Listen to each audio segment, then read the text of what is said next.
Hello, guys. Welcome to my YouTube channel. My name is Ruth, and this is Raising Kids in Real Time Unfiltered.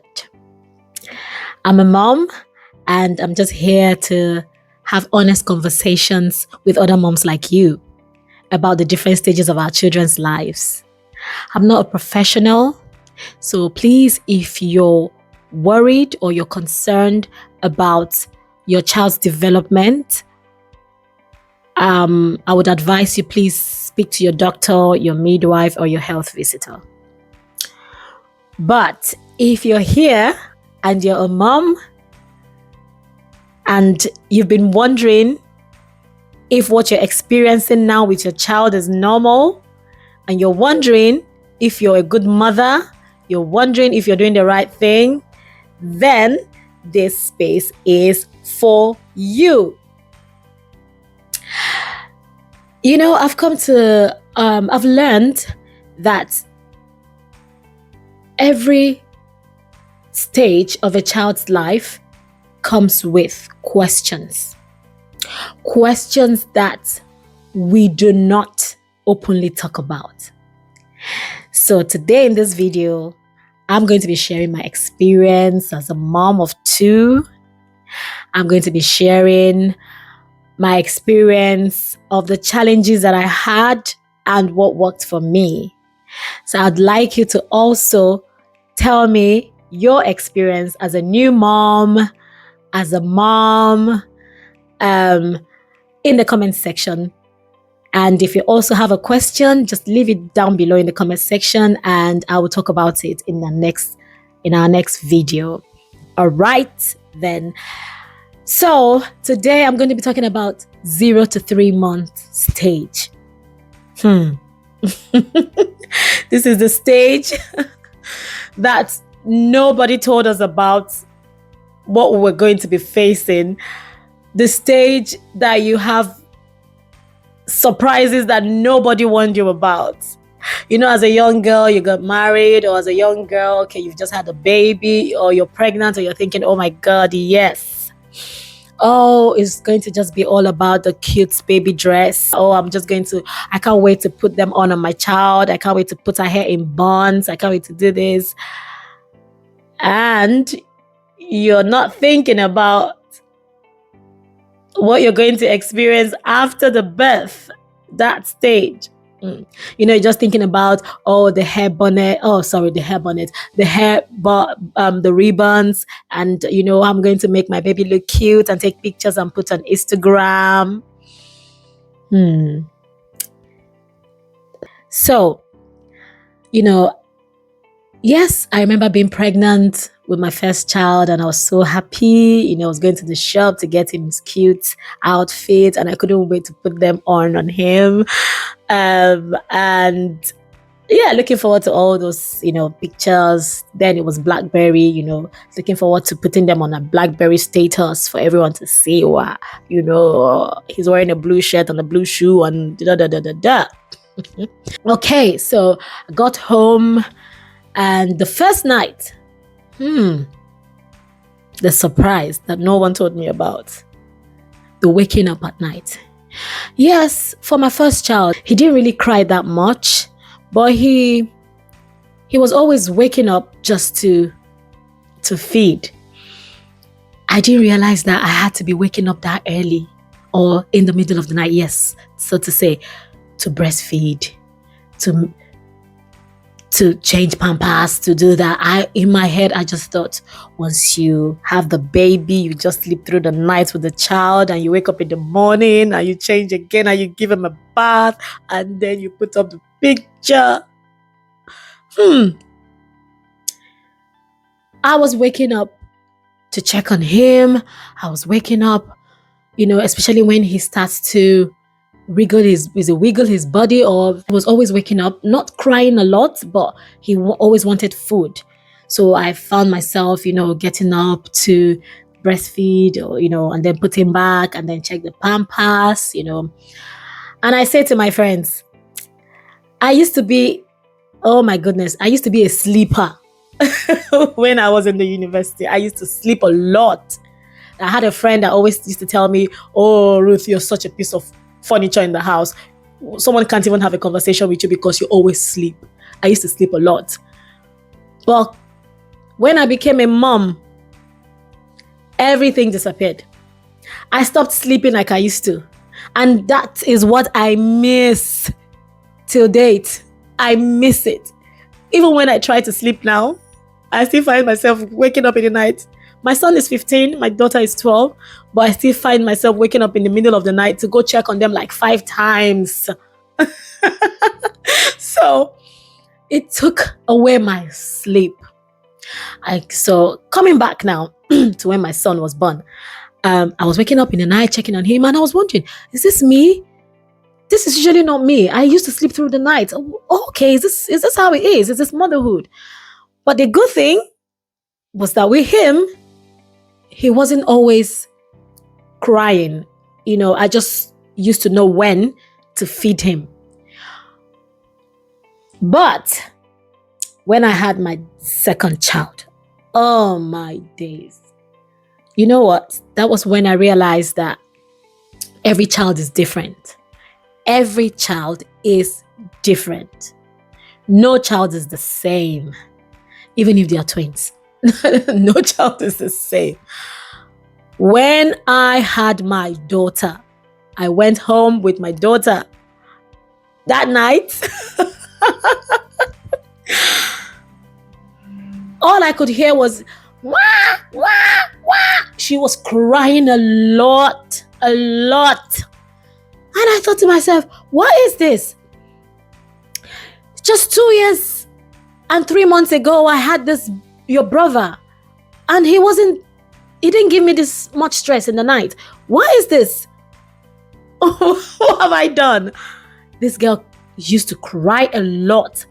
I used to find myself getting up in the night to breastfeed and literally sit up to sleep. Because the moment you put her down in the cot, she would scream. I didn't usually know what to do. I didn't always know what to do. I did not always know what to do. I remember the dad would just sometimes tell me, he would wake up in the night and be like, "Don't worry, let me have her." And then he would stand with her, and then that's when she keeps quiet. And because the man has to work, I tell him, "You know what? I'm on maternity leave. I'm home. You go to work. Don't worry. You give her to me. Go and sleep. Go have go to bed. Go sleep. I'll sort her out." The moment I take this girl from the dad and put her on my hand, this girl will scream. So I was literally waking up more than 5 times a day, 5 times in the night, just to breastfeed, just to feed this child. It was overwhelming. It was very challenging for me because I also had a toddler that I needed to also look after. It was very challenging. And I'm in a country where my mom is not with me, my siblings are not with me, there's no help, just my husband and I. And he has to work. So I'm here waking up in the morning to look after this child. I'm here in the middle of the night not sleeping because I have to feed this baby that doesn't keep quiet, that is always screaming down the house. And I also have to wake up early to tidy up, and I have to look after the toddler. So it was overwhelming. It was a lot. I used to cry silently. I remember. I used to cry a lot. But I never made my husband know that I was crying. I hid it from a lot of people, but it was challenging.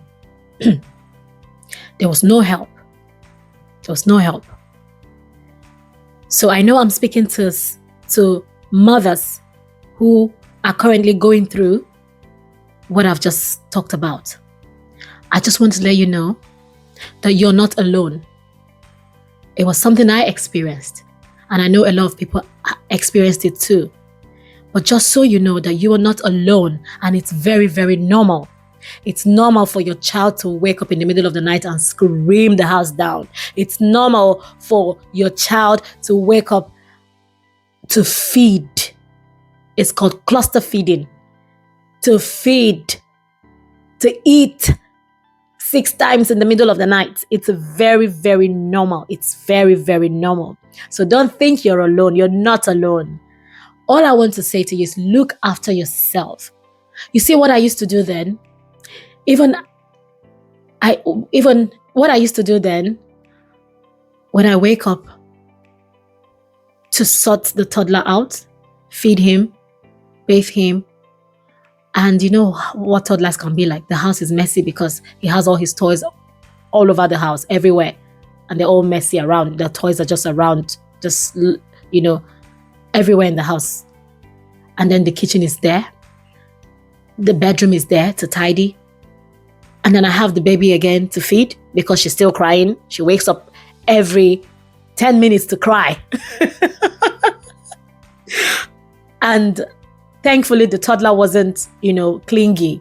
He was always, very independent, playing, and, which gave me that space to, look after the baby. And I had her there crying, and he's there, he needs to have lunch. He needs to have snacks. He's coming to ask you why his tablets needs to be charged. He's coming to ask you about this. He's coming to ask you about that. So it was a lot. What did I do? The moment I see or I notice that my baby is sleeping, the moment I notice that she is fast asleep, I do not joke with the pockets, the 20-minute pocket sleep. That's what it's called. I ensured that as soon as I put her on the bed, I'm lying beside her to take a nap. I did not joke with my mental health. I did not joke with my rest. I ensured that the moment she goes to bed, I am going to bed too. The moment she's sleeping, she falls asleep. The moment she falls asleep, I sleep beside her, even if it's just for 20 minutes. So I call it the 20-minute pocket sleep. I sleep beside her. I don't care. I don't care if the kitchen is messy. I don't care if the living room is messy. I don't care about anything aside from those kids. So once I've had my rest, I call it power nap. Once I've had my power nap, I'm okay. I get up again and continue. So I want to encourage you today that if you're a mom who's in this position right now, please look after yourself and do not refuse any support, any help. If people say they want to come around you to support you, please accept the support, accept the help, however little it is. Even if it's to tell someone who comes to visit you to say they want to help you, if they can have your baby for 15, 20 minutes, go lay your head on the bed. Please try to rest. Look after your mental health. Look after yourself.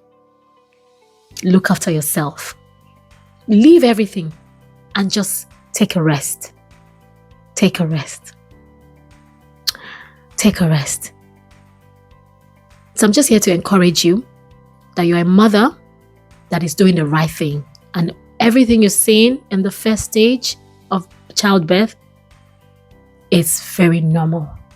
It is normal. It is normal. I want to thank you today for joining me.